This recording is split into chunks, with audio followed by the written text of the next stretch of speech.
যারা বলেন যে খালি দোয়া করি কবুল হয় না, মনোযোগ দিয়ে হাদিসটা শোনেন। হাদিসের মধ্যে আসছে মুসাফির দোয়া করলেই কবুল হয়ে যায়। সুবহানাল্লাহ। নবীজি বলেন সুম্মা যাকারার রাজুলা ইউতিলুস সাফার, এরপর আল্লাহ নবী এক ব্যক্তির কথা স্মরণ করলেন যে ব্যক্তি লম্বা সফর করছে। আশআসা, সফরের কারণে ওই লোকের মাথার চুলগুলা এলোমেলো হয়ে গেছে। আগবার, সফর করার কারণে তার মুখের মধ্যে ধুলা ময়লা, শরীরের মধ্যে ধুলা বালি। এবার ওই ব্যক্তি সফরে গিয়ে আল্লাহ রে কয় ইয়া রব্বি মাবুদ, তুমি কবুল করো, কবুল করো, এটা দাও, ওটা দাও। নবীজি বলছেন সফরে গিয়ে দোয়া করলে দোয়া কবুল হয়ে যায়। মুসাফির বারবার কয় আল্লাহ এটা দেন, ওটা দেন, কিন্তু দোয়া কবুল হয় না। ঘটনা কি? নবী না বলছে কবুল হয়, কিন্তু হচ্ছে না। নবীজি বলেন জানোনি কেন হয় না? মাতআমুহু হারাম, তার খাদ্য হারাম।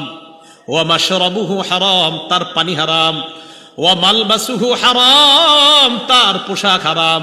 ওয়া গুজিয়া বিল হারাম, তার উপার্জন হারাম। ফাআদনা ইস্তাজাবু লিযালিকা, বলো তার দোয়াটা কবুল হবে কিভাবে? ভাই কথা বুঝতেছেন?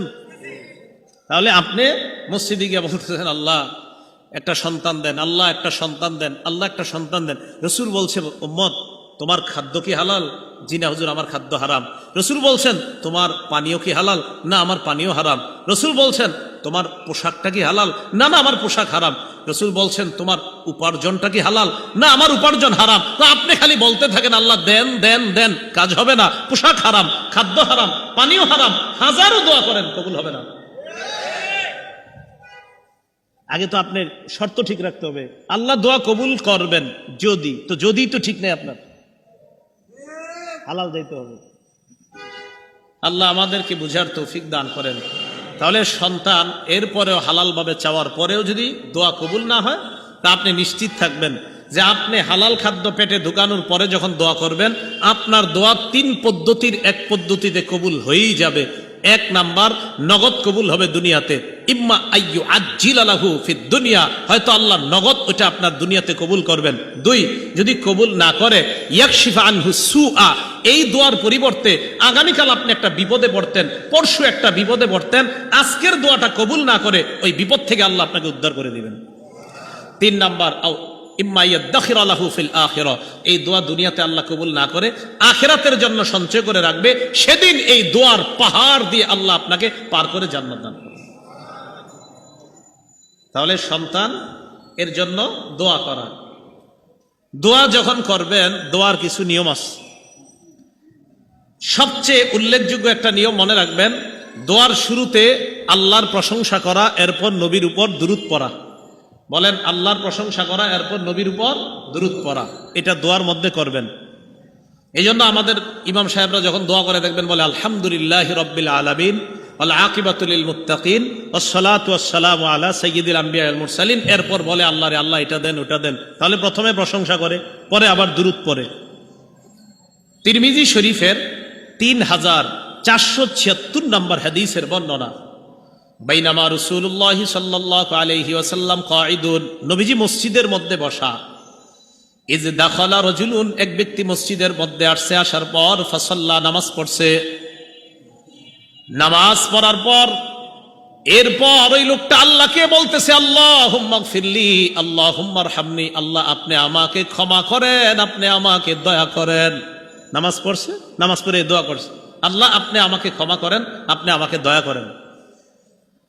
নামাজ পড়ার পর দোয়া করার পর লোকটা চলে যাচ্ছে। নবীজি ডাক দিলেন আজিলতা আইয়ুহাল মুসাল্লি, ও নামাজি তুমি একটু তাড়াহুড়া বেশি করে ফেলছো। ওই ব্যক্তি কয় হুজুর বুঝি নাই। হ্যাঁ তুমি একটু তাড়াহুড়া বেশি করছো, তুমি নামাজ পড়লা আর আল্লাহরে বললা আল্লাহ আমাকে ক্ষমা করেন, আল্লাহ আমাকে দয়া করেন। শোনো, ইদা সাল্লাইতা, যখন নামাজ পড়বা, ফাকআত্তা, বসবা, এরপর ফাহমাদিল্লাহ বিমা হুয়া আহলুহু, আল্লাহর প্রশংসা করবা, ওয়াসাল্লি আলাইয়া, আমার উপর দুরূদ পড়বা, সুম্মা দুউ, এরপর আল্লাহর কাছে দোয়া করবা।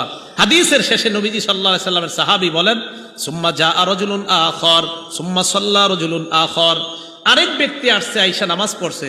নামাজ পড়ার পর ফাহামিদাল্লাহ, আল্লাহর প্রশংসা করছে, ওয়া সাল্লা আলান নবী সাল্লাল্লাহু আলাইহি ওয়াসাল্লাম, নবীর উপর দুরূদ পড়ছে। আল্লাহর নবী তার কথা শুনলেন, শোনার পর বললেন উদউ তুজাব, উম্মত তুমি এই মুহূর্তে যা বলবা আল্লাহ তোমার দোয়া কবুল করবেন। তুমি আল্লাহর প্রশংসা করছো, আমার উপর দুরূদ পড়ছো, উদউ দোয়া করো, তুজাব তোমার দোয়া কবুল করা হবে। এজন্য সূরা গাফিরের ৬০ নম্বর আয়াতে আল্লাহ বলেন, ওয়াকালা রাব্বুকুম উদউনি আস্তাজিব লাকুম। তোমাদের রব বলেন তোমরা আমার কাছে দোয়া করো, আমি তোমাদের ডাকে সাড়া দিব, আমি তোমাদের দোয়া কবুল করব।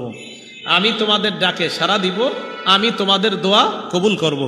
আল্লাহ আমাদের সকলকে আল্লাহর কাছে চেয়ে নেওয়ার এই যোগ্যতা যেন আমাদের তৈরি হয়, আল্লাহ তৌফিক দান করেন। তাহলে বলেন তো আমরা কার কাছে চাইবো? আল্লাহর কাছে। সন্তান কার কাছে চাইবো? আল্লাহর কাছে। শর্তগুলো কিন্তু পূরণ করেন। হালাল পেটে থাকতে হবে, হালাল উপার্জন থাকতে হবে, হালাল পথে হালাল উপার্জন, হালাল পথে ব্যয়, হালাল পেট খাদ্য পেটের মধ্যে, এই অবস্থায় দোয়া করবেন, অবশ্যই আপনার দোয়া কবুল করা হবে। হযরত ওমর ফারুক রাদিয়াল্লাহু তাআলা আনহুর বর্ণনা, তিরমিজি শরীফের 486 নম্বর বর্ণনা। ওমর ফারুক বলেন, দুনিয়ার মানুষ শোনো, ইন্নাদ দুআ মাওকুফুন বাইনাস সামাই ওয়াল আরদ। একটু দেখেন, তুমি যখন দোয়া করো তোমার দোয়াটা আসমান আর জমিনের মাঝে এইভাবে ঝুলা থাকে। কি হইল এটা? তুমি যখন দোয়া করো আসমান আর জমিনের মাঝে ঝুলে থাকে। কেন? হাত্তা তুসাল্লি আলা নবী সাল্লাল্লাহু আলাইহি ওয়াসাল্লাম, দোয়ার মধ্যে যতক্ষণ নবীর উপর দুরূদ না পড়ো ততক্ষণ এটা ঝুলে থাকে। ওমর ইবনুল খাত্তাব বলেন, তুমি দোয়া করলা, দোয়ার মধ্যে যদি নবীর উপর দুরূদ না পড়ো তোমার দোয়াটা ঝুলে থাকবে। যদি দোয়া কবুল করাইতে চাও, দোয়া যদি উপরে উঠাইতে চাও, আল্লাহর প্রশংসা করবা, নবীর উপর দুরূদ পড়বা, তাহলে তোমার দোয়া অবশ্যই আরশে চলে যাবে। তাহলে আল্লাহর প্রশংসা করা, নবীর উপর দুরূদ পড়া, এইভাবে দোয়া করা। দোয়ার ক্ষেত্রে দ্বিতীয় কথা, দোয়া করবেন এমন ভাবে যে নিজের কোনো অপরাধ থাকলে অপরাধগুলা আল্লাহর কাছে স্বীকার করবেন। আল্লাহ আমি তো এই অপরাধগুলা করছি, এই কারণে কি আপনি আমার উপর নারাজ? মাবুদ মেহেরবানি করে আমারে আপনি মাফ করেন। অপরাধ স্বীকার কইরা আল্লাহরে বললেন। আরে আল্লাহর কাছে স্বীকার করলে তো কেউ শুনতেছে না, আপনি আল্লাহকে বলেন, এটা আল্লাহর কাছে বলবেন। এই জন্য তো আমরা নামাজের শেষ বৈঠকে কি বলি? আল্লাহুম্মা ইন্নী যালামতু নাফসি যুলমান কাসীরা। আল্লাহ আমি নিজের উপর অনেক জুলুম করছি, আমি স্বীকার করতেছি মাওলা এত জুলুম করছি মাবুদ। আল্লাহ লা ইয়াগফিরুয যুনুবা ইল্লা আনতা, আল্লাহ আপনি ছাড়া আমার এই গুনাহ মাফ করার কেউ নাই। ফাগফিরলি মাগফিরাতাম মিন ইনদিকা, আল্লাহ আপনার পক্ষ থেকে স্পেশাল ক্ষমা আমাকে করে দেন। সুবহানাল্লাহ। ওয়ারহামনি, আমাকে দয়া করেন। ইন্নাকা আনতাল গফুরুর রহিম, আপনি ক্ষমাশীল, আপনি দয়ালু। তাহলে 2 নাম্বার, দোয়া যখন করবেন আপনার অপরাধ টপরাধ যা আছে এগুলা স্বীকার করে আল্লাহরে বলবেন, আল্লাহ আমি ওই অপরাধগুলা করছি, স্বীকার করতেছি, মাবুদ আপনি আমার উপর অসন্তুষ্ট হয়েন না, আল্লাহ আমারে মাফ করে দেন, আল্লাহ আমাকে ক্ষমা করে দিয়ে। দীর্ঘদিন যাবত আমাদের সন্তান হচ্ছে না, আল্লাহ হয়তো ওই অপরাধের কারণে কি আপনি নাখুশ হয়ে আছেন কিনা, আল্লাহ অপরাধগুলা ক্ষমা করে দেন, আমাদের সন্তানের ব্যবস্থা করে দেন। এই গেল 2 নাম্বার। 3 নাম্বার আত-তাদাররু, কাকুতি মিনতি করে আল্লাহর কাছে দোয়া করা। কি বলবে? কাকুতি মিনতি, আল্লাহ দেন দেন, এইভাবে কাকুতি মিনতি করে আল্লাহর কাছে যেইভাবে পারেন দোয়া করা, যেন আপনাকে দেখলে মনে হচ্ছে আপনি অসহায়ের মতো আল্লাহর কাছে কি যেন বলতেছেন। কাকুতি মিনতি করে দোয়া করা। সূরা আনআমের 42-43 নাম্বার আয়াতে আল্লাহ বলেন, ওয়ালাকাদ আরসালনা ইলা উমামিম মিন ক্বাবলিকা ফাআখাযনাহুম বিল বাসাই ওয়াদ-দাররাই লাআল্লাহুম ইয়াতাদাররুন। নবীজিকে বলেন, ওয়ালাকাদ আরসালনা ইলা উমামিম মিন ক্বাবলিক, আপনার পূর্বে আমি অনেক রাসূল পাঠিয়েছি। ফাআখাযনাহুম বিল বাসাই ওয়াদ-দাররা, যে জাতিদের কাছে আমি রাসূল পাঠিয়েছি তাদেরকে আমি দারিদ্রতা দ্বারা, অভাব অনটন দ্বারা, ক্ষুধা দ্বারা পাকড়াও করলাম। কেন পাকড়াও করছি জানেন? লাআল্লাহুম ইয়াতাদাররুন, যেন তারা আমার কাছে কাকুতি মিনতি করে, আমারে যেন বলে আল্লাহ আমাদেরকে দারিদ্রতা দিয়েন না। আল্লাহ বলেন, ফালাউলা ইজ জাআহুম বাসুনা তাদাররু, আমার গজব আসার পরেও তারা আমার কাছে কাকুতি মিনতি করে নাই। গজব আসার পরেও আমার কাছে তারা কাকুতি মিনতি করে না। তখন কি হয়েছে? ওয়ালাকিন কাসাত কুলুবুহুম, তাদের অন্তর আরো শক্ত হয়ে গেছে। ফাযায়্যানা লাহুমুশ শাইতানু আ'মালাহুম, ফলে শয়তান তাদের কর্মগুলা তাদের কাছে মোহনীয় করে উপস্থাপন করেছে। করোনার সময় আমি মনে করেছি যে করোনা যাওয়ার পর আমাদের বাংলাদেশের মানুষ মনে হয় আর কোনোদিন গুনাহ করবে না, আমি এটা মনে করেছিলাম। আল্লাহ বলেন গজব দিলাম আমার কাছে কাকুতি মিনতি করার জন্য। কিসের কাকুতি মিনতি? ওই সময় নাকি ইন্টারনেট এত পরিমাণ ইউজ করা হয়েছে করোনার সময়, যা করোনার আগে পরে ইউজ করা হয় নাই। ঘরে বসে বসে আর সুযোগ করে দিস। তো কোথায় কাকুতি মিনতি করবেন গজব আসার পর? কাকুতি মিনতি বাদ দিয়া গুনাহ করা। আল্লাহ বলে গজব দিলাম আমার কাছে কান্না করো, কাকুতি মিনতি করো। এরা কয় না, আমাদের অন্তর শক্ত, আপনি করোনা না আরো কিছু দেন, কানমু না। ভাবসাব এমন। কাকুতি মিনতি করা ৩ নাম্বার। তো এইভাবে আল্লাহর কাছে বলা।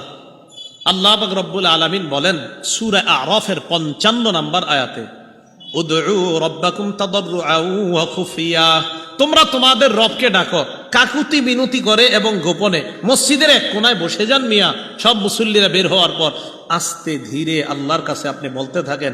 আস্তেই বলেন, কোনো সমস্যা নাই। আল্লাহকে আস্তে বললেও আল্লাহ শোনেন।